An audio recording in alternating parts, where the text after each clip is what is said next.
Hello students, welcome back to another video of class 6th of geography subject. Today I am going over a brief tutorial of your 5th lesson in geography, major domains of the earth यानी धरती के प्रमुख क्षेत्र. The earth is the only planet where conditions are suitable for the existence of life. धरती एकमात्र ग्रह हमारे सौरमंडल में है जहां जीवन के अस्तित्व के लिए उपयुक्त परिस्थितियां हैं. This is mainly due to presence of land, water and air on the earth. धरती पर जमीन, पानी और हवा की उपस्थिति के कारण ही जीवन संभव है. The earth has 4 zones or spheres. धरती के 4 क्षेत्र हैं: lithosphere, hydrosphere, atmosphere and biosphere. And the first we deal with lithosphere यानी स्थल मंडल. The solid portion of the earth is called the lithosphere. धरती पर जो ठोस हिस्सा है जमीन का उसे लिथोस्फीयर या स्थल मंडल के नाम से जाना जाता है. There are 2 division of the earth surface. धरती की सतह के 2 भाग हैं. First, the continental crust has continents. पहला महादेशीय भूपर्पटी जिस पर महादेश स्थित हैं. And second is the oceanic crust has views water bodies called ocean basin. और दूसरा महासागर के नीचे जो जमीन है उसे महासागरीय भूपर्पटी कहते हैं और उस पर बड़े बड़े महासागर हैं जिसे उस ओशन बेसिन भी कहते हैं. Mount Everest in Nepal is 8,848 metre high while the deepest point lies in the Pacific Ocean is Mariana Trench. धरती पर जमीन पर सबसे ऊंचा भूभाग माउंट एवरेस्ट जो नेपाल में है 8,848 मीटर ऊंचा है, जबकि सबसे गहरा बिंदु प्रशांत महासागर में मारियाना ट्रेंच है जो 11,034 मीटर गहराई पर है. The level of sea water remain the same is called sea level and all heights and depths are measured with it. धरती पर समुद्र के पानी का स्तर सब जगह एक समान होता है और इसी सी लेवल से धरती पर सारी ऊंचाइयां और गहराइयां मापी जाती हैं. There are 7 major continents. 7 बड़े महादेश हैं. They are Asia, largest continent. Asia सबसे बड़ा महादेश, 1/3 part of total land area. और धरती पर जमीन का 1/3 हिस्सा एशिया महादेश में आता है. The Tropic of Cancer passes through it. कर्क रेखा एशिया महादेश से होकर गुजरती है. Asia is separated from Europe by the Ural mountains on the west. Asia Europe महादेश से यूराल पर्वत के द्वारा पश्चिम में अलग होता है. And second is Africa, second largest continent. Africa दूसरा सबसे बड़ा महादेश है. Only continent through which the Tropic of Cancer, the equator and the Tropic of Capricorn passes. यह एक ऐसा महादेश है जिससे कर्क रेखा, विषुवत रेखा और मकर रेखा तीनों ही होकर गुजरते हैं. The largest desert Sahara and the longest river Nile are located here. विश्व का सबसे बड़ा रेगिस्तान सहारा और सबसे लंबी नदी नील अफ्रीका महादेश में ही है. And the third is North America, third largest continent. उत्तरी अमेरिका जो तीसरा सबसे बड़ा महादेश है, completely lies in northern hemisphere जो पूरी तरह से उत्तरी गोलार्ध में है. And the fourth is South America, lies mostly in southern hemisphere. दक्षिण अमेरिका जो पूरी तरह से दक्षिणी गोलार्ध में है. World largest mountain range Andes and world largest river Amazon are located here. विश्व का सबसे लंबा पर्वत श्रेणी एंडीज पर्वतमाला और सबसे बड़ी नदी जो सबसे अधिक पानी बहाकर ले जाती है अमेजन नदी इसी साउथ अमेरिका में ही स्थित है. And the fifth is Europe, lies to west of Asia. यह एशिया महादेश से पश्चिम की ओर है. And Arctic circle passes through it. इससे होकर आर्कटिक वृत्त गुजरता है. Bounded by water bodies by 3 side. और यूरोप महादेश 3 ओर से पानी से घिरा है. And the sixth Antarctica, completely in southern hemisphere. Antarctica महादेश पूरी तरह से दक्षिणी गोलार्ध में स्थित है. South pole lies almost at the centre of the continent. दक्षिणी ध्रुव इस महादेश के बिल्कुल बीचों बीच से होकर गुजरता है. Permanently covered with thick ice, so there are no permanent human settlement. Antarctica महादेश पूरी तरह से मोटी मोटी बर्फ के चादरों से ढका हुआ है, इसलिए यहाँ मनुष्य का अस्थायी निवास नहीं है. And the seventh is Australia, the smallest continent lies entirely in the southern hemisphere. विश्व का सबसे छोटा महादेश जो पूरी तरह से दक्षिणी गोलार्ध में स्थित है. It is also called Iceland continent.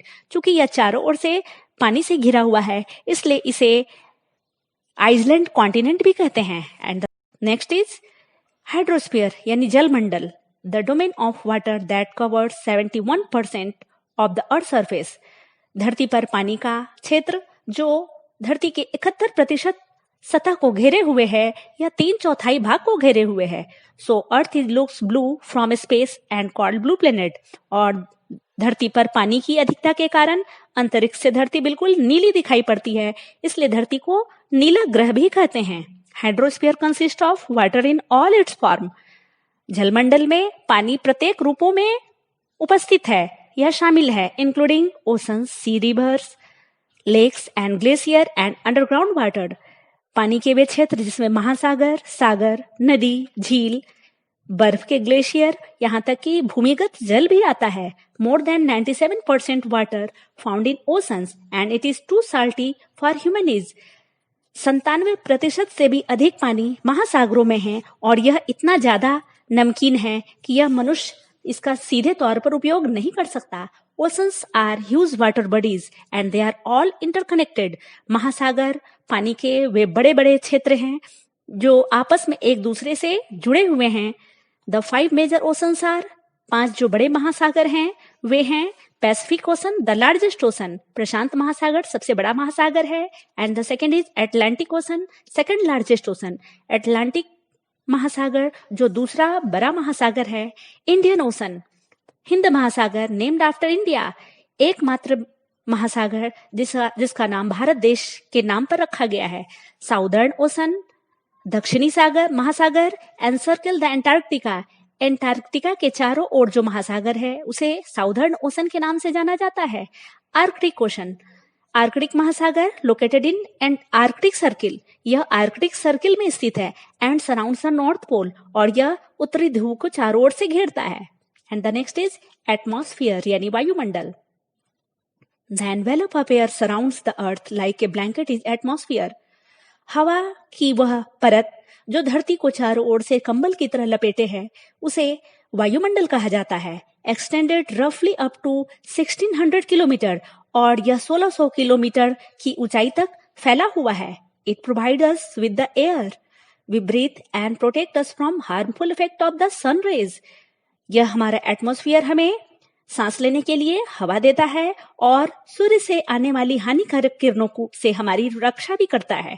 The atmosphere is composed of nitrogen, oxygen and other gases like carbon dioxide, ozone, argon and other 1% by volume. वायुमंडल में नाइट्रोजन 78% है, ऑक्सीजन 21% है और अन्य गैसों में कार्बन डाइऑक्साइड 0.03%। इसके अलावा ओजोन, ऑर्गन और अन्य गैसें 1% आयतन के हिसाब से हैं। The atmosphere is divided into 5 layers based on composition, temperature and other properties.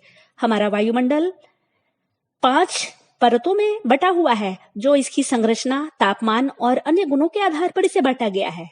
And the first layer is troposphere यानी क्षोभ मंडल। Troposphere extends up to 8 to 18 kilometre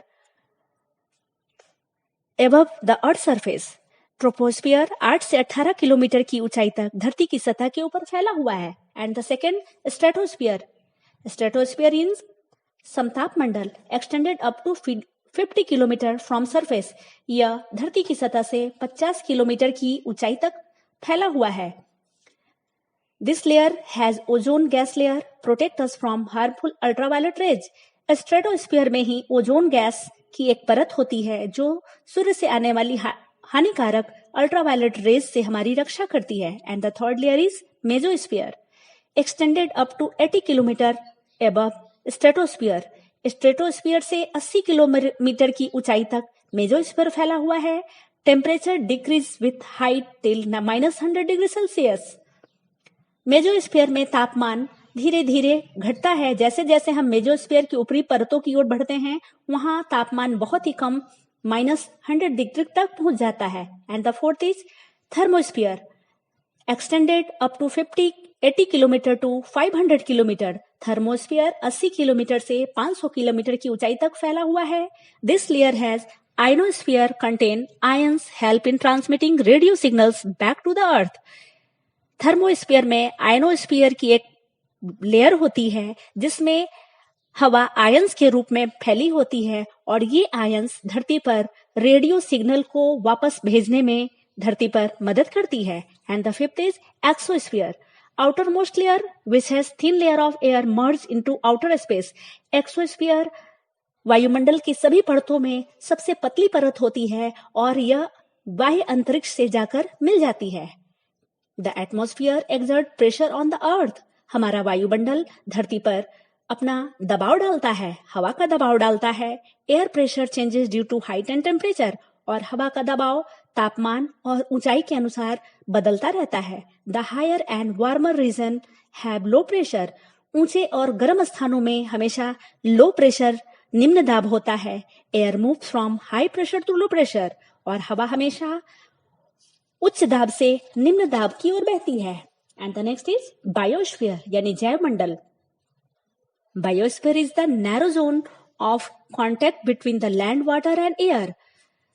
biosphere यानी जैव मंडल वह संकीर्ण क्षेत्र होता है जहां जमीन, पानी और हवा एक दूसरे के संपर्क में आते हैं और वहां जीव उत्पन्न होते हैं, और जीवों के कारण ही बायोस्फीयर का निर्माण होता है. All the living organism including human beings are linked to each other and depended upon the biosphere for survival. धरती पर पाए जाने वाले सभी जीवित प्राणी, जिसमें मनुष्य भी शामिल है, सभी एक दूसरे से जुड़े हुए हैं और एक दूसरे पर निर्भर हैं, और इस प्रकार बायोस्फीयर में एक दूसरे के प्रति उत्तरदायी हैं. The organism in biosphere are broadly divided into plants and animals. Biosphere में पाए जाने वाले जीवों को मुख्यतः दो भागों में बांटा गया है, पौधे और जानवर. The three domains of the earth interact with each other and effect each other. धरती के तीनों क्षेत्र, चाहे वो लैंड हो, एयर हो और वाटर, तीनों एक दूसरे पर प्रभाव डालते हैं. The non living elements air, land and water are called physical environment. हवा, जमीन और पानी, ये तीनों फिजिकल एनवायरमेंट कहे जाते हैं जो नॉन लिविंग की श्रेणी में आते हैं. The living being, plants, animals, human beings and others are called biological environment. जितने भी जीवित प्राणी धरती पर हैं, चाहे वो पौधे हों, जानवर हो, मनुष्य हो या अन्य सूक्ष्म जीव हो, ये सभी बायोलॉजिकल एनवायरमेंट के नाम से जाने जाते हैं. और both environments are inter related and interdependent. और दोनों प्रकार के environment, biological environment and physical environment, परस्पर एक दूसरे पर आश्रित होते हैं. For example, emission from vehicles, industries, etc. increase carbon dioxide in air leads to increase in global temperature called global warming. जैसा कि आप जानते हैं, वाहनों से निकलने वाला धुआं या उद्योग धंधों और फैक्ट्रियों से निकलने वाला जो उत्सर्जन होता है, उनके कारण हवा में जहरीली गैसें और अन्य वायु प्रदूषण पैदा करने वाली गैसें, जिनमें कार्बन डाइऑक्साइड प्रमुख से रूप से होती हैं, ये गैसें हवा के तापमान को बढ़ाती हैं, जिससे पूरे विश्व में वायुमंडल का तापमान बढ़ता है और जिसे ग्लोबल वार्मिंग या वैश्विक तापन के नाम से जानते हैं. This affect the unexpected climate change in the many parts of the world. इसके कारण, ग्लोबल वार्मिंग के कारण हमारे धरती पर जलवायु के अलग अलग क्षेत्रों में, जिसकी अपेक्षा नहीं की जाती है, बहुत सारे परिवर्तन होते हैं. आकस्मिक रूप से कहीं बाढ़ आ जाती है, तो कहीं सूखा पड़ता है, कहीं जंगलों में आग लग जाती है, कहीं बारिश होती है. And the existence of Mankind could be in danger. और यही कारण है कि ग्लोबल वार्मिंग के कारण क्लाइमेट चेंज हो रहा है और मनुष्य जाति का अस्तित्व खतरे में पड़ रहा है. Thus, there is need to limit the use of resources of the earth to maintain the balance of nature between three domains of the earth. इसलिए अब आवश्यकता इस बात की है कि धरती पर पाए जाने वाले जितने भी संसाधन हैं, उनका हम उपयोग अपनी सीमाओं के अंदर रहकर करें और प्रकृति और धरती के तीनों क्षेत्र, लैंड, एयर एंड वाटर, तीनों के बीच समन्वय स्थापित करें और धरती पर मानव जाति के अस्तित्व को कायम रखें. That's all. Thank you.